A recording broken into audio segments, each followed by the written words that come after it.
তেহরানের আকাশে ধোয়া, মধ্যপ্রাচ্যের ঘাঁটিগুলোতে সাইরেন, আর বিশ্বজুড়ে একটাই প্রশ্ন, খামেনি নিহত হওয়ার পরও কেন থামছে না ইরান?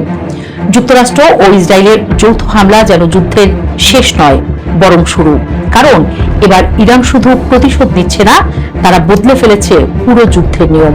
আজ আমরা বুঝবো ইরানের নতুন সামরিক কৌশল কি, কেন এই যুদ্ধ আগের যে কোনো সংঘাতের চেয়ে আলাদা, আর কেন বিশ্ব শক্তিগুলো এখন সরাসরি সংঘর্ষের আশঙ্কা করছে।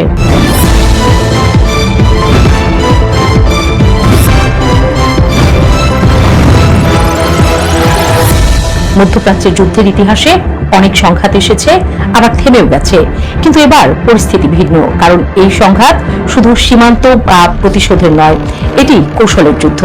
যুক্তরাষ্ট্র ও ইসরায়েলের সমন্বিত হামলায় ইরানের সর্বোচ্চ নেতা আয়াতুল্লাহ আলী খামেনি নিহত হওয়ার খবর নিশ্চিত হওয়ার পর অনেকেই ভেবেছিল ইরান হয়তো নেতৃত্ব সংকটে পড়ে দুর্বল হয়ে পড়বে, কিন্তু বাস্তবতা হলো ঠিক উল্টো। খামেনির মৃত্যুর কয়েক ঘন্টার মধ্যেই ইরানি বাহিনী ঘোষণা দেয় ইতিহাসের সবচেয়ে ভারী প্রতিশোধমূলক হামলা শুরু হয়েছে, এবং সেখান থেকেই বদলে যায় যুদ্ধের চিত্র। কখনো কি মনে প্রশ্ন এসেছে ইরানের সামরিক কাঠামো কেন ভাঙা কঠিন? ইরানের সামরিক শক্তিকে বোঝা সহজ নয়, কারণ দেশটির প্রতিরক্ষা ব্যবস্থা একক নয়, বরং দ্বৈত কাঠামোর উপর দাঁড়িয়ে। একদিকে রয়েছে ৮ দেশ যারা নিয়মিত সেনাবাহিনী, তাদের কাজ সীমান্ত রক্ষা, আকাশ প্রতিরক্ষা এবং প্রচলিত যুদ্ধ পরিচালনা করা। অন্যদিকে রয়েছে আইআরজিসি, যা শুধু সেনাবাহিনী নয়, বড় একটি রাজনৈতিক সামরিক শক্তি।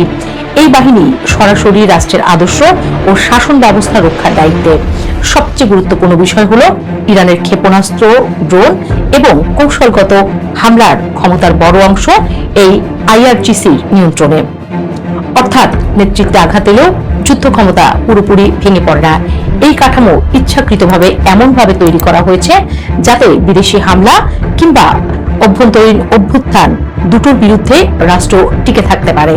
হামলার জবাবে ইরান সরাসরি ইসরায়েল এবং উপসাগরীয় অঞ্চলের মার্কিন ঘাঁটিগুলো লক্ষ্য করে ড্রোন ও ব্যালিস্টিক ক্ষেপণাস্ত্র নিক্ষেপ শুরু করে। শাহেদ ড্রোন, যেগুলো তুলনামূলক সস্তা কিন্তু মারাত্মক কার্যকর, একযোগে আকাশ ভরিয়ে তোলে।